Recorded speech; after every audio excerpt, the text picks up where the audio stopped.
ശർക്കര പായസം, മണ്ടപ്പുറ്റ്, തെരളി, മോദകം, വെള്ളച്ചോറ്, പാൽപ്പായസം അങ്ങനെ ദേവിയുടെ ഇഷ്ടവിഭവങ്ങൾ ഒരുക്കി ആറ്റുകാലമ്മയ്ക്ക് പൊങ്കാല.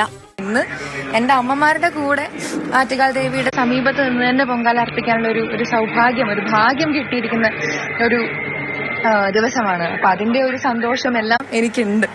മൺകലത്തിൽ തിളച്ചു തൂകുന്ന പൊങ്കാല പായസം കാര്യസാധ്യത്തിനായി 1000 കലത്തിലും 100 കലത്തിലും വരെ പൊങ്കാല വഴിപാട്.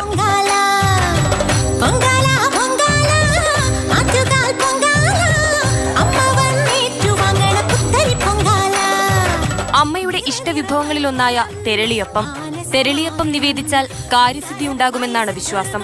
രോഗങ്ങൾ അകലുവാൻ മണ്ടപ്പുറ്റ്, തലയുടെ രൂപത്തിൽ കൈകൊണ്ട് കുഴച്ച് ഉരുട്ടിയെടുക്കും. തലവേദന പോലെയുള്ള അസുഖങ്ങൾ മാറാൻ ഭക്തർ ദേവിക്ക് മണ്ടപ്പുറ്റ് നിവേദിക്കും. മോദകവും വെള്ളച്ചോറും പാൽപ്പായസവും അമ്മയ്ക്ക് തയ്യാറാക്കി ഭക്തർ.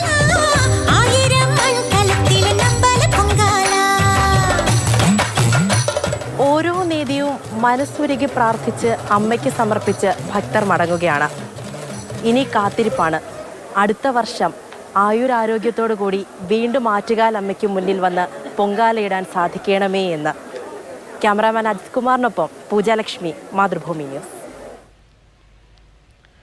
പൊങ്കാല നിവേദിച്ചതിന് പിന്നാലെ നഗര ശുചീകരണവുമായി തിരുവനന്തപുരം നഗരസഭ. ഭക്തർ മടങ്ങി നിമിഷങ്ങൾക്കുള്ളിൽ തന്നെ അടുപ്പുകളും മാലിന്യങ്ങളും ഒക്കെ നീക്കി തുടങ്ങിയിരുന്നു. നഗരവീഥികൾ ഉടൻ തന്നെ സാധാരണ നിലയിലേക്കെത്തും.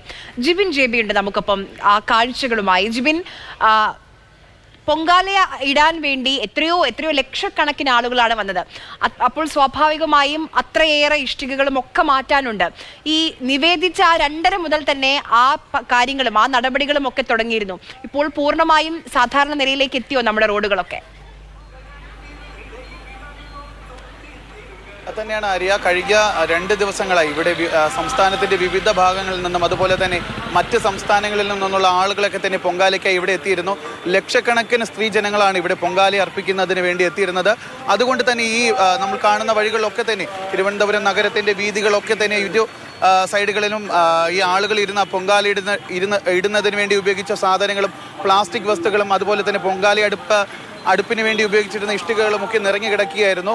ഇന്ന് 2:30 നിവേദ്യത്തിന് മുൻപായി തന്നെ ഈ കോർപ്പറേഷന്റെ ജീവനക്കാരൊക്കെ തന്നെ ഈ മാലിന്യങ്ങളൊക്കെ തന്നെ ഇവിടെ നിന്ന് മാറ്റി തിരുവനന്തപുരം നഗരത്തിനെ വീണ്ടും പഴയതുപോലെ തന്നെ തിരിച്ചു കൊണ്ടുവരുന്നതിനായിട്ടുള്ള ശ്രമങ്ങളൊക്കെ തന്നെ ആരംഭിച്ചിരുന്നു.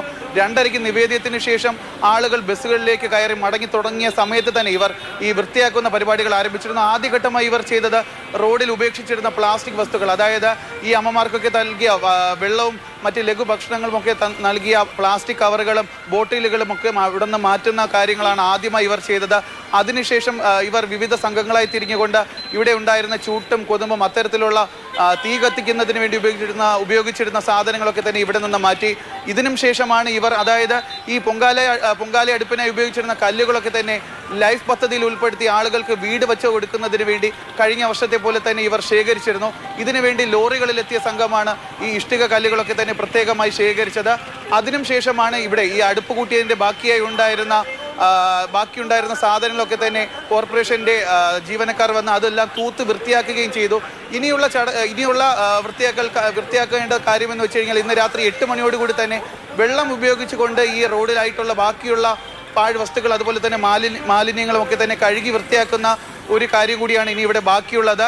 ഇപ്പോൾ നമുക്ക് അതായത് സ്റ്റാച്യു, പാളയം, മണക്കാടിൻ്റെ വിവിധ പ്രദേശങ്ങൾ അതുപോലെ തന്നെ തിരുവനന്തപുരം നഗരത്തിൻ്റെ വെള്ളയമ്പലം പോലുള്ള ഭാഗങ്ങളിലൊക്കെ തന്നെ റോഡിൻ്റെ ഇരുവശങ്ങളിലും ഉണ്ടായിരുന്ന മാലിന്യങ്ങളൊക്കെ തന്നെ നീക്കുന്ന പ്രവർത്തനങ്ങളാണ് ഇപ്പോൾ പുരോഗമിച്ചുകൊണ്ടിരിക്കുന്നത്. ഇതും ഏകദേശം 6 അല്ലെങ്കിൽ 7 മണിയോടുകൂടി തന്നെ ഇത്തരത്തിലുള്ള പ്രവർത്തനങ്ങൾ പൂർത്തിയാകും. അതിനുശേഷമാണ് 8 മണിയോടുകൂടി ഈ റോഡുകൾ വെള്ളം ഉപയോഗിച്ച് കഴുകി വൃത്തിയാക്കുന്ന ഒരു പ്രവൃത്തിയിലേക്ക് ഇവർ കടക്കുന്നത്. എന്തായാലും കോർപ്പറേഷന്റെ ജീവനക്കാരൊക്കെ തന്നെ പൂർണ്ണ സജ്ജരാണ്. ഇന്ന് 2:30 മണിയോടുകൂടി തന്നെ, അതായത് ഇവിടുത്തെ ഭക്തജനങ്ങളൊക്കെ തന്നെ പൊങ്കാലയ്ക്ക് നിവേദ്യത്തിന് ശേഷം ഇവരൊക്കെ തന്നെ ഈ റോഡിൽ നിന്ന് മാറിയ സമയം മുതൽ തന്നെ ഇവരെല്ലാവരും ഈ ഒരു ചൂടിനെ എല്ലാം അവഗണിച്ചുകൊണ്ട് കോർപ്പറേഷൻ ജീവനക്കാർ സർവ്വസജ്ജമായി ഈ ഒരു പ്രവൃത്തിയിൽ ഏർപ്പെട്ടുകൊണ്ടിരിക്കുകയാണ്. നമുക്ക് ഈ ദൃശ്യങ്ങൾ കാണാം. അതായത് ഈ റോഡിന്റെ മധ്യഭാഗത്തായിട്ടുള്ള ഡിവൈഡറിന്റെ മുകളിലായിട്ടാണ് ഈ ഒരു പൊങ്കാല അടുപ്പിന് വേണ്ടി ഉപയോഗിച്ചിരുന്ന കല്ലുകളൊക്കെ തന്നെ ഇവർ കൂട്ടിവെച്ചിരിക്കുന്നത്. പല ഭാഗങ്ങളിലും ഇത്തരം കല്ലുകളും ഇവർ നേരത്തെ തന്നെ മാറ്റിയിരുന്നു. ഇനി കുറച്ച് പ്രദേശങ്ങളിൽ മാത്രമാണ് ഇത്തരത്തിൽ വച്ചിരിക്കുന്ന കല്ലുകൾ മാറ്റാനുള്ളത്.